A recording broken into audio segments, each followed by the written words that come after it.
Hey guys, it's Kira with another Fringe recap. Sorry I didn't do one for White Tulip because I was like really super busy that weekend and everything. But it was still a good episode. Really gross in a few parts, but good. Yeah. So here is the oh, by the way, okay, I might sound like really weird because I got this weird top jaw expander in my mouth and like I'm getting a lisp and it's like totally horrible.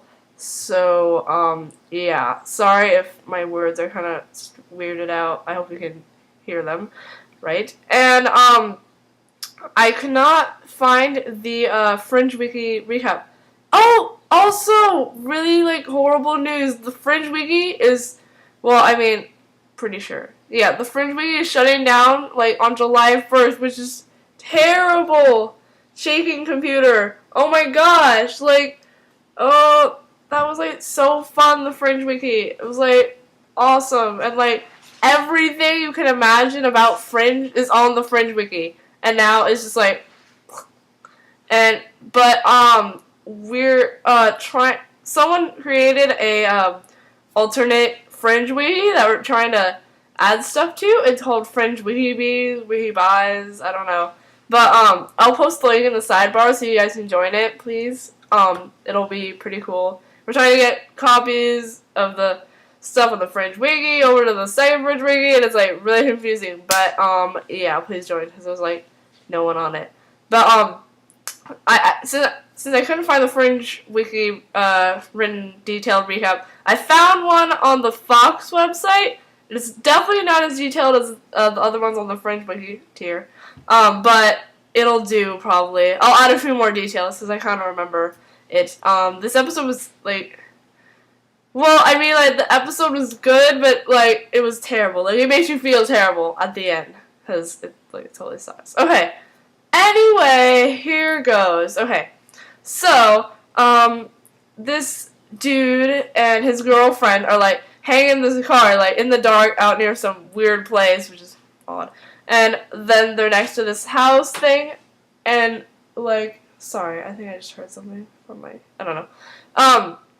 They're right next to this weird house, and then suddenly, like, this big, like, weird flame thingy flashes from the window, like, this, something falls out and, like, breaks and stuff, and then, she's like, I thought you said this place was abandoned, and then he was like, yeah, it is. And then she's like, well, then what was that? He's like, well, let me go check it out. She's like, we should leave. And then he's like, no, just sit tight. Let me go check it out. And I'm like, dude, you have one idiot boyfriend, man. I was like, ugh.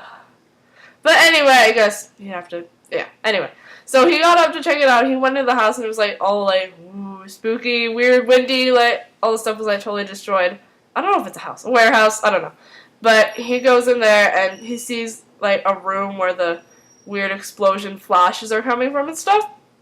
And then he goes inside and there's this weird like crystally looking like morphy white shiny chrome thingy like coming up from the ground, and it's like all like moving around like a slug almost. Well, it doesn't look like a slug, but it's like whoa. And then like he tries to touch it, and then he gets like a shovel and then tries to touch it, and then he tries to touch it with his hand.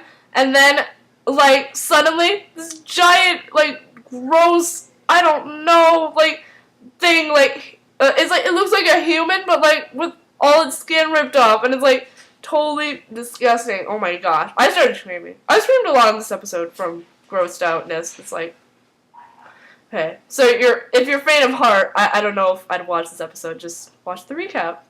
That's what I'm here for. Okay, so anyway, the creepy dude comes back and, like, snaps his neck really fast and then gets him on the ground, and then he uses the thing, the shapeshifter technology, whatever you call it, thing that they put in the roof of your mouth, and then she starts forming into the boyfriend guy. Like, because he was a shapeshifter, and that's how shapeshifters look if they don't, like, get into a new body or yada yada, you know. And so then, the boyfriend shapeshifter guy, he looks totally normal, but he isn't.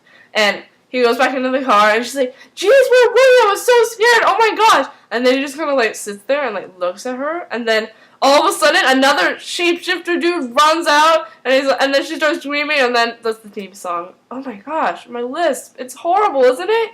I hate it. Oh my gosh. It makes me sound way more geekier than I am. So, yeah.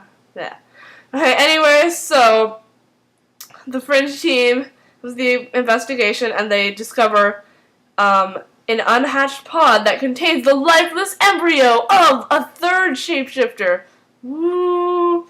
It's this weird ball thing. Like, I don't even...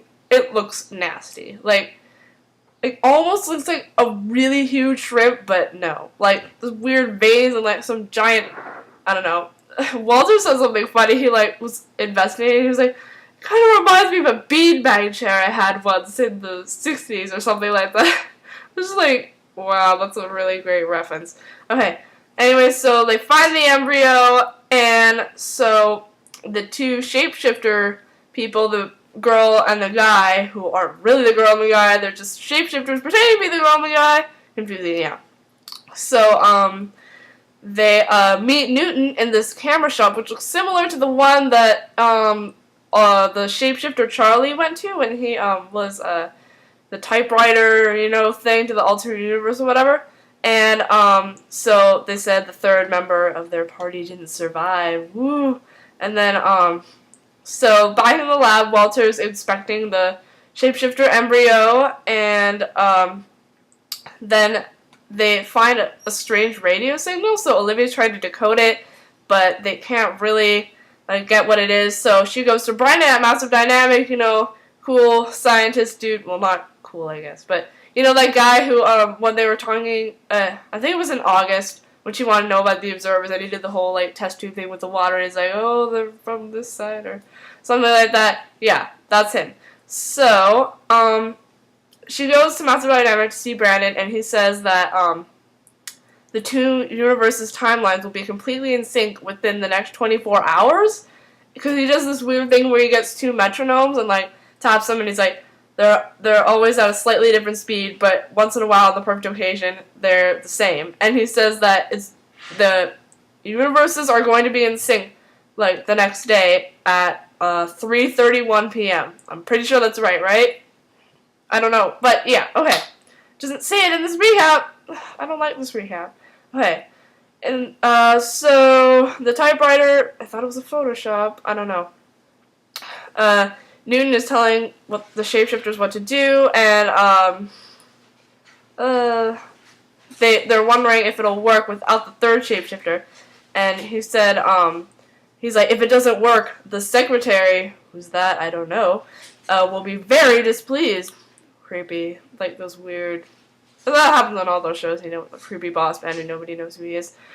Risky business. Yep. Okay. So anyway, they leave and set their plan into motion, as said.